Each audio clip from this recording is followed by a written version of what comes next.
Kids. कहानी टुन्नी चिड़िया की।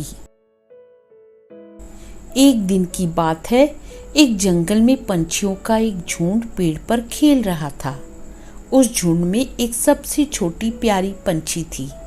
वो बहुत ही प्यारी और सबसे तेज थी। उसका नाम टुन्नी था। सभी चिड़िया उसका ख्याल रखती और उसे कभी अकेला नहीं छोड़ती थी। टुन्नी जब अपने दोस्तों के साथ खेल रही थी तो उसे एक पेड़ की डाल पर एक मोतियों का हार मिला। हार बहुत ही सुंदर और चमक रहा था। टुन्नी से रहा नहीं गया। उसने अपने गले में उस हार को डाल लिया। उसके साथ ही टुन्नी को हार मिलने पर बधाई देने लगे और सबने बोला कि यह हार उस पर बहुत जच रहा है। टुन्नी तुरंत अपनी माँ के पास गई। उन्हें यह हार दिखाया। उसकी माँ ने टुन्नी से काफ़ी पूछताछ की कि उसको यह हार कहाँ से मिला। टुन्नी माँ से नाराज होकर वापस अकेले ही जंगल में चली गई और एक पेड़ की डाल पर जा बैठी। टुन्नी सोचने लगी, सभी ने मेरी तारीफ की, बस माँ को छोड़कर।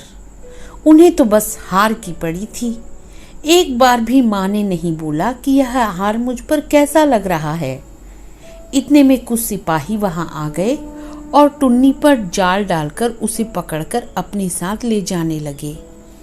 इधर टुन्नी की माँ उसे ढूंढ रही थी और टुन्नी उन्हें कहीं मिल नहीं रही थी। वो परेशान थी कि आखिर टुन्नी कहाँ चली गई। सिपाही जब टुन्नी को अपने साथ ले जा रहे थे तो एक पंछी ने देख लिया था। टुन्नी को सिपाहियों से बचाने के कारण उस निर्दोष पंछी की हत्या कर दी थी सिपाहियों ने। यह देखकर टुन्नी डर गई और चुपचाप सिपाहियों के साथ चली गई। सिपाही टुन्नी को राजा के दरबार में ले गए। टुन्नी वहां अपने को अकेला पाकर घबरा रही थी। टुन्नी को समझ में नहीं आ रहा था कि उसे यूं दरबार में क्यों लाया गया है। तभी एक सिपाही ने बोला, हुजूर, मैंने रानी का हार चोरी करने वाले इस पंछी को पकड़ लिया है।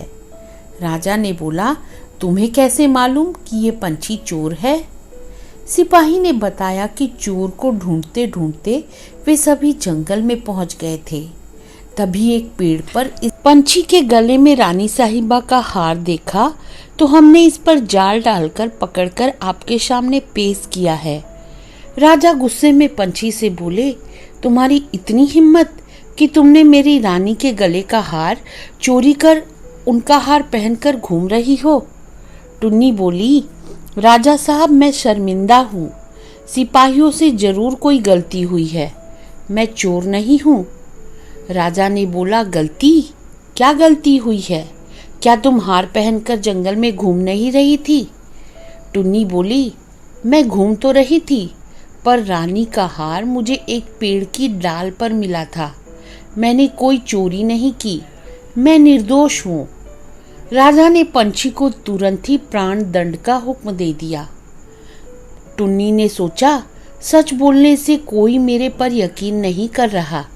एक बार झूठ ही बोलकर देखती हूँ, क्या मालूम मेरी जान भी बच जाए। टुन्नी ने राजा से कहा, राजा साहब, मैं सच बोल रही हूँ कि हार मैंने नहीं चुराया, पर मैं यह बात जरूर जानती हूँ कि हार किसने चुराया, और वह व्यक्ति अभी यहाँ दरबार में मौजूद भी है और अपनी बड़ी बड़ी आंखों से मुझे घूर भी रहा है। राजा ने टुन्नी से पूछा, कौन है और तुम्हारे पास क्या सबूत है कि चोरी उसने की है?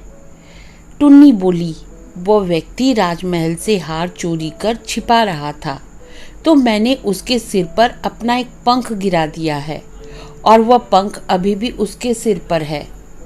टुन्नी ने जोर से बोला, देखो देखो, उसके सर पर पंख है। इतना कहते ही एक सिपाही राजा के दरबार से भागने लगा। सबने उस सिपाही को पकड़ लिया और देखा तो उसके सिर पर कोई पंख नहीं था। राजा ने फिर उस टुन्नी को कहा, मैं समझ गया कि चोरी इस सिपाही ने की है। तुमने अपनी बुद्धि से अपनी जान और असली चोर को भी पकड़ाया है। मैं तुमसे बहुत प्रसन्न हुआ। राजा ने फिर टुन्नी को छोड़ दिया और असली चोर को सजा दी गई।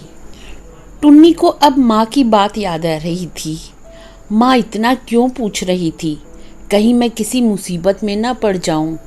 इस कहानी से हमें यह शिक्षा मिलती है कि माँ हमेशा बच्चों के लिए उसकी भलाई ही सोचती है, पर बच्चे जब तक किसी मुसीबत में न पड़े अपनी माँ का प्यार नहीं समझ पाते।